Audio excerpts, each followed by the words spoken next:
Will ఇప్పుడు మరుసటి సీన్లో మనం చూస్తాము. గ్రాండ్ మ్యాజిక్ ఫెస్టివల్ స్టార్ట్ అయిపోతుంది.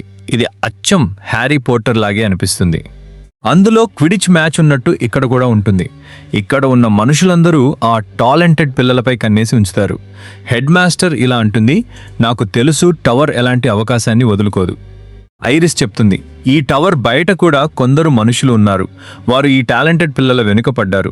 అందుకే టవర్ వారికంటే ముందే వీరిని తన దగ్గరికి పిలవాలని అనుకుంటోంది. అప్పుడే మనం చూస్తాము, లియానా స్కై రేస్ గెలిచేస్తుంది. అందరూ ఆమెను చూసి చాలా హ్యాపీగా ఫీల్ అవుతారు. ఎందుకంటే ఆమె ఇంతకు ముందు కూడా దీన్ని ఒకసారి గెలిచింది. ఈసారి ఆమె తన రికార్డ్నే బ్రేక్ చేసింది. ఐరిస్ అక్కడి నుండి వెళ్తుంటుంది. నువ్వు నిజంగా ఇక్కడి నుండి వెళ్ళిపోతున్నావా? అవును, నాకు ఇంకా కొన్ని పనులు ఉన్నాయి. దాంతోపాటు నేను ఇంకొకరిని కూడా చీరప్ చేయాలి అని చెప్తుంది. ఐరిస్ ఆ తర్వాత కాలెట్షియాన్ దగ్గరికి వచ్చి, నువ్వు మా టీంలో జాయిన్ అవుతావా అని అడుగుతుంది. అది వినగానే అతను చాలా హ్యాపీగా ఫీల్ అవుతాడు. అతను, విల్ నీకు కరెక్ట్ కాదని మరియు నేను నీకు చాలా మైనట్టుంది, అవునా కాదా అంటాడు. కానీ అతను విల్ను అక్కడ చూడగానే, కానీ ఈ చప్రి ఇక్కడ ఏం చేస్తున్నాడు అని అడుగుతాడు. కాలెట్ అతనికి నచ్చచెబుతూ, మనం ఏ టోర్నమెంట్లో అయితే పార్టిసిపేట్ చేయబోతున్నామో అందులో మనకు కనీసం 20,000 పాయింట్స్ అవసరం పడతాయి. ఒకవేళ విల్ కూడా అందులో పార్టిసిపేట్ చేయాలనుకుంటే మనకు నీ అవసరం ఉంటుంది అని చెప్తుంది. విల్ అతనితో, నన్ను క్షమించు, నేను నీతో కలిసి ఇందులో పార్టిసిపేట్ చేయాల్సి వస్తుంది అంటాడు. ఇది వినగానే షియాన్కు చాలా కోపం వస్తుంది. కానీ నేను నీతో కలిసి ఇందులో ఎందుకు పార్టిసిపేట్ చేయాలి? అయినా నువ్వు ఇందులో ఎందుకు భాగం పంచుకుంటున్నావు అంటాడు. జూలియస్ అక్కడి నుండి వెళ్తుండగా విల్ను చాలా కోపంగా చూస్తుంటాడు. షియాన్ ఇది చూసి కంగారు పడతాడు. మొదట ఇతను నా ప్రాణాలు కాపాడాడు, ఇప్పుడు ఇతను నా వైపు చూడడం కూడా లేదు. ఇతను నన్ను ఆ టైంలో సిగ్గుపడేలా చేశాడు. కానీ ఇప్పుడు ఇతను ఎక్కడ చూస్తున్నాడు? కాలెట్ అతనికి చెప్తుంది, విల్ జూలియస్ మధ్య ఏదో నడుస్తుంది. విల్ ఇందులో అందుకే పార్టిసిపేట్ చేస్తున్నాడు. తద్వారా అతను జూలియస్ను ఎదుర్కోగలడు. సరే, అందరూ గుండెలు చేతపట్టుకుని కూర్చోండి. నాకు తెలియదు నన్ను ఎవరు ప్రొఫెసర్ ఎడ్వర్డ్ పక్కన కూర్చోబెట్టారో ఆయనతో నాకు అస్సలు పడదు. ఆయన ఒక నంబర్ 1 కోపిష్టి. నువ్వు వచ్చే క్లాస్లో నీ శవపేటికను రెడీ చేసి పెట్టుకో అని ప్రొఫెసర్ వర్గ్ అంటారు. అరే యార్, నేను ఏం చేయను అని విల్ అనుకుంటాడు. ఆ తర్వాత ఈరోజు మెయిన్ ఈవెంట్ క్రాన్ అటాక్ స్టార్ట్ అవుతుంది. అక్కడ ఎల్ఫ్ ఫ్యాక్షన్ వారందరూ తమ మ్యాజిక్ను ఉపయోగిస్తారు. ఆకాశంలో ఒకేసారి చాలా మ్యాజికల్ సర్కిల్స్ కనిపిస్తాయి. ఈ మ్యాజికల్ సర్కిల్స్ అన్నీ ఈ గ్రౌండ్ బయటకు వెళ్ళగానే యాక్టివేట్ అవుతాయి. దాంతో చాలా డిఫరెంట్ ఏరియాస్, ప్రాంతాలు క్రియేట్ అవుతాయి. ఇది ఎలాంటి గేమ్ అంటే పార్టిసిపెంట్స్ అందరూ ఈ స్టేడియం బయట నుండి ఆడటం స్టార్ట్ చేస్తారు. వారు తమ ముందు వచ్చే ప్రాబ్లమ్స్ అన్నింటినీ క్లియర్కి రావాలి. మన ముందు కిరీటం కనిపిస్తుంది. ఈ గేమ్ సింపుల్ రూల్ ఏంటంటే, ఏ టీం అయితే మొదట ఈ క్రాన్ను సాధిస్తుందో ఆ టీం ఈ మ్యాచ్ గెలుస్తుంది. ఈ జోన్స్ అన్నింటిలో డిఫరెంట్ డిఫికల్టీస్ ఉంటాయి. నువ్వు ఆ కష్టాలన్నింటినీ దాటుకుంటూ ముందుకు వెళ్ళవచ్చు, లేదా నువ్వు నీ అపోనెంట్ టీం దారిని కూడా అడ్డుకోవచ్చు. ఈ జోన్స్ లోపల ఏ ట్రాప్స్ అయితే క్రియేట్ చేయబడ్డాయో వాటిని ఇక్కడి ప్రొఫెసర్స్ క్రియేట్ చేశారు. తద్వారా ఈ గేమ్ను ఇంకా డిఫికల్ట్గా మార్చవచ్చు.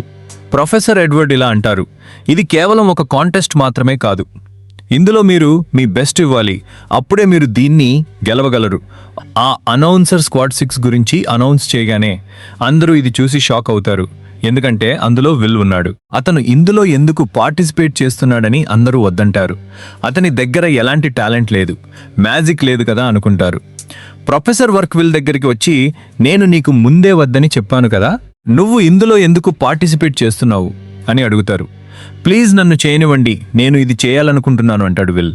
అప్పుడే అకస్మాత్తుగా వారి ముందు చాలా గోలెమ్స్ వస్తాయి. విల్ పరిగెత్తుకుంటూ వాటి వైపు వెళ్తాడు. పిల్లలంతా మాట్లాడుకుంటూ ఉంటారు.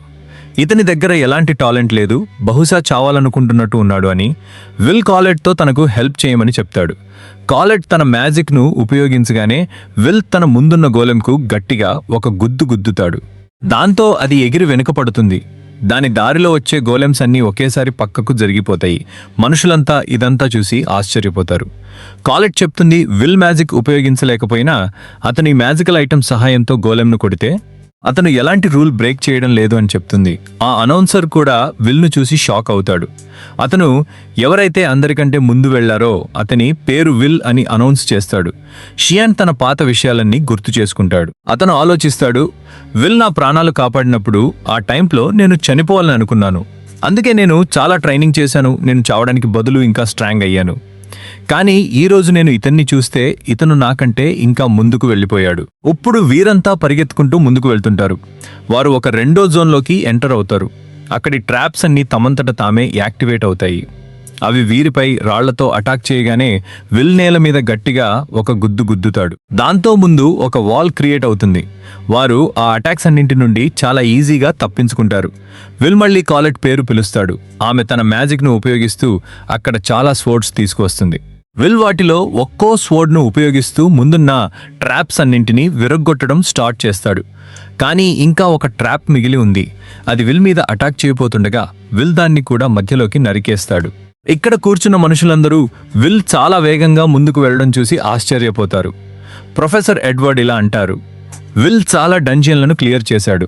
కాబట్టి ట్రాప్స్ను ఎలా డీయాక్టివేట్ చేయాలో మరియు ఎలా వేగంగా ముందుకు వెళ్లాలో అతనికి బాగా తెలుసు. ఆ తర్వాత మిగతా టీమ్స్ కనిపిస్తాయి. అవి ఆ ట్రాప్స్లో ఇరుక్కోవడం స్టార్ట్ అవుతాయి. అంటే వారికి ఇక్కడ చాలా ప్రాబ్లమ్స్ వస్తుంటాయి. ఐరిస్ కూడా విల్ను దూరం నుండి చూస్తూ సపోర్ట్ చేస్తుంది. అరే విల్, నువ్వు ముందుకు వెళ్ళు అంటుంది. జూలియస్ చెవుల్లో కూడా ఈ సౌండ్స్ పడటం స్టార్ట్ అవుతాయి. అతను తన సాథీని అడుగుతుంటాడు, స్టేడియం నుండి ఇంత సౌండ్ ఎందుకు వస్తోంది? అతను చెప్తాడు, విల్ టీం అందరికంటే ముందుందని మరియు వారు చాలా స్పీడ్గా ముందుకు వెళ్తున్నారని మాకు తెలిసింది. ఇలాగే జరిగితే విల్ గెలిచేస్తాడు. నువ్వు దీని గురించి చింతించకు, నేను ముందుకు వెళ్తున్నాను అంటాడు జూలియస్. విల్ మరియు అతని టీం అడవుల్లోకి వస్తారు. అక్కడ ఈ ట్రాప్ యాక్టివేట్ అవుతుంది. కానీ విల్ తన విజ్డమ్ను ఉపయోగిస్తాడు. ఆ రెండు ట్రాప్స్ ముఖాలను ఒకదానికొకటి ఎదురుగా పెడతాడు. అవి ఒకదానిపై ఒకటి అటాక్ చేసుకోగానే ఆ రెండు బ్లాస్ట్ అయిపోతాయి. అరే వాహ్, విల్ చాలా వేగంగా ముందుకు వెళ్తున్నాడు. ప్రొఫెసర్ ఎడ్వర్డ్, మీకు ఇది ఎలా అనిపిస్తోంది? ఆ తర్వాత మనకు చెప్తారు, ఈ టీమ్స్ ముందుకు వెళ్తున్న కొద్దీ వీరందరికీ ఒకరినొకరు ఎదుర్కొనే ఛాన్స్ రావచ్చు. ఈ టీమ్స్ అన్ని వుడ్లాండ్లోకి వచ్చి ఒకరినొకరు కలుసుకోబోతున్నాయి. విల్ కూడా ఇదే ఆలోచిస్తుంటాడు.